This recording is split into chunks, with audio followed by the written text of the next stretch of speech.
Three, two, one. Good day everybody. Di short podcast sekarang, saya mau lanjutin sedikit info tentang tahapan penting sebelum teman-teman apply S3 dengan beasiswa pendidikan Indonesia atau LPDP atau yang lainnya. Ya, ini saya buat karena tadi setelah saya share info beasiswa pendidikan Indonesia, ada teman yang tanya dan akhirnya teleponan. Saya rasa ini penting juga untuk diketahui oleh teman-teman yang berencana untuk lanjut S3 ya dengan beasiswa. Saya doakan ya, semoga rencananya berjalan lancar dan cita-citanya tercapai nih. Diterima S3, dapat beasiswa ya, bisa bermanfaat untuk bangsa dan negara. Tapi sebelum saya lanjut, mohon dukungannya ya. Saya agak-agak belibet. Ya, mohon dukungannya, subscribe, aktifkan lonceng notifikasi. Ya, insya Allah saya akan terus berbagi ya pengalaman, informasi ya berdasarkan apa yang sudah saya alami dan yang saya tahu dari teman-teman gitu. Jangan lupa like and share juga agar teman-teman yang lain ya, keluarga bahkan bisa ikut dapat informasi ini.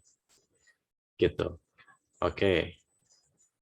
Apa aja sih tahapan penting yang perlu dijalanin sebelum kemudian kita apply beasiswa pendidikan Indonesia atau LPDP? Perlu diketahui BPI ya atau LPDP ini mensyaratkan kalau BPI ya terutama mensyaratkan unconditional offer atau unconditional letter of acceptance. LPDP juga tentu buat mereka yang sudah punya LOA, punya peluang lebih tinggi dan nggak perlu repot-repot lagi nanti gitu ya. Setelah dapat beasiswanya sudah tinggal berangkat. Nah, pertanyaannya apa tahapan-tahapan yang perlu dijalani nih gitu kan. Kalau niat mau S3 ya, Doctor of Philosophy gitu.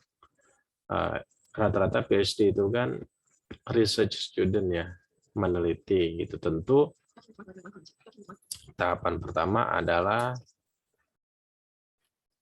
proposal penelitian.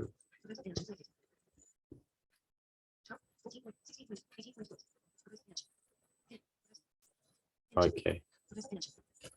Nah, teman-teman perlu lihat dulu nih, apa sih minatnya, lalu kemudian sudah ketahuan, cari di Google Scholar, ada publikasi apa saja yang terkait, nanti dari sana teman-teman bisa tahu tuh tingkat citasi berapa banyak dikutip. Nah, jadi teman bisa tahu tokoh-tokoh di bidang itu dan bisa mulai tahu nama-nama dan bisa cari kontak mereka di Google ya. Mereka ngajar di mana, emailnya apa.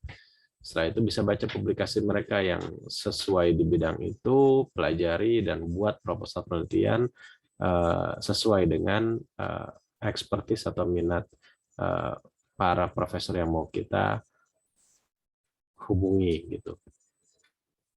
Proposal penelitian yang kedua adalah mulai spamming bahasa saya ya, atau sebar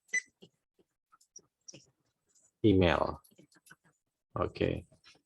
Karena untuk mendapatkan calon supervisor itu nggak mudah ya.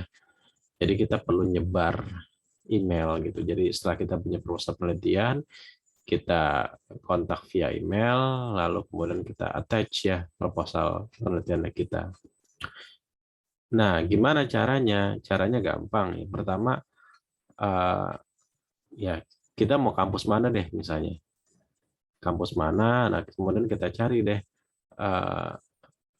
Misalnya, nih saya langsung praktekkan aja deh. Ke Google Chrome.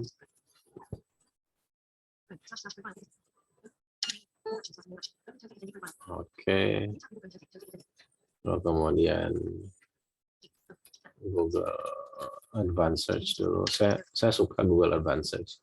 Misalnya kalau saya biasanya nembak, saya carinya kampus yang top dulu, misalnya QS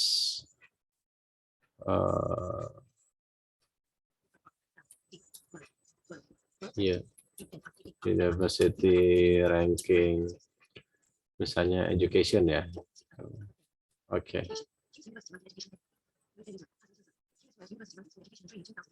Oke, nah, ini ada, udah dapat, terus kemudian kita dapat kampus kan ya. Oke, nah ini dibuka dulu.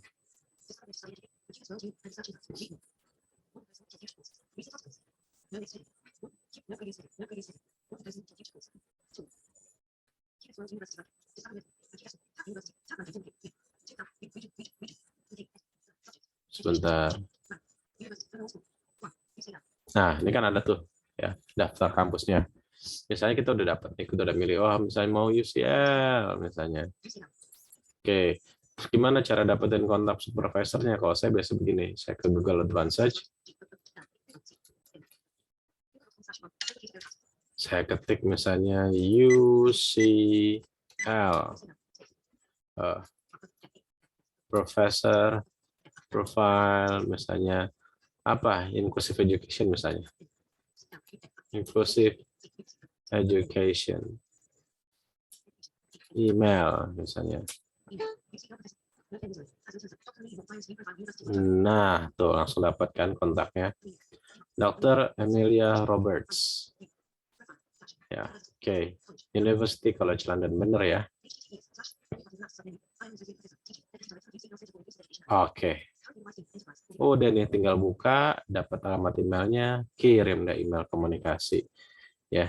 Jadi biasanya inquiry gitu, misalnya looking for supervisor gitu, terus attach, ya basa-basi lah gitu. Ya, nah itu kita mulai sebar-sebar email. Nah, setelah kita sebar email, kemungkinan pertama adalah nggak dapat balasan sama sekali, gitu ya.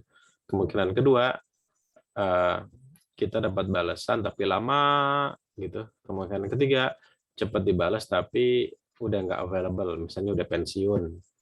Ya, kemungkinan keempat, kita dibalas tapi dia udah nggak punya kuota buat bimbing mahasiswa. Kemungkinan kelima, dia balas dan bilang, oke, gitu ya, saya masih punya kuota nih buat bimbing mahasiswa, tapi dia nggak ngebimbing kita buat revisi. Ya, ini terjadi di beberapa kampus ya. Jadi mereka nggak bantu kita revisi proposal penelitian. Nah, yang keenam, yang paling oke, kita dapat calon supervisor, kita dapat balasan dan dia bilang bersedia, dia bisa membimbing dan dia mau bantu revisi proposal kita sampai memenuhi standar kampusnya. Setelah memenuhi standar kampus baru kita apply secara resmi gitu. Oke, jadi begitu dapat calon supervisor jangan pede dulu kalau kita bakalan diterima gitu ya, dapat offer letter atau LOA, letter of acceptance.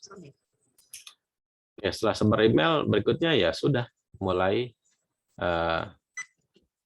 revisi proposal ya, berakhir, submit dan tunggu LOA insya Allah.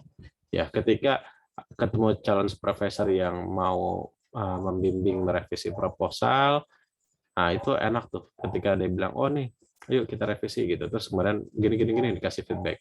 Setelah itu udah memenuhi standar, nanti dia bilang, udah kamu udah siap buat apply, silakan apply.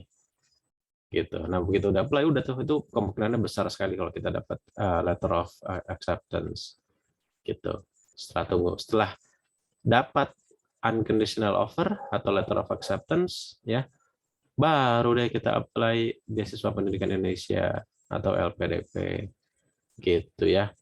Mudah-mudahan cita-citanya tercapai, apa yang diikhtiarkan semuanya terwujud, bisa bermanfaat bagi bangsa dan negara, ya keluarga juga tentu, masyarakat sekitar. Jangan lupa ya lagi-lagi subscribe, aktifkan lonceng notifikasi, like, dan share. Terima kasih banyak. Ketemu lagi di video berikutnya ya.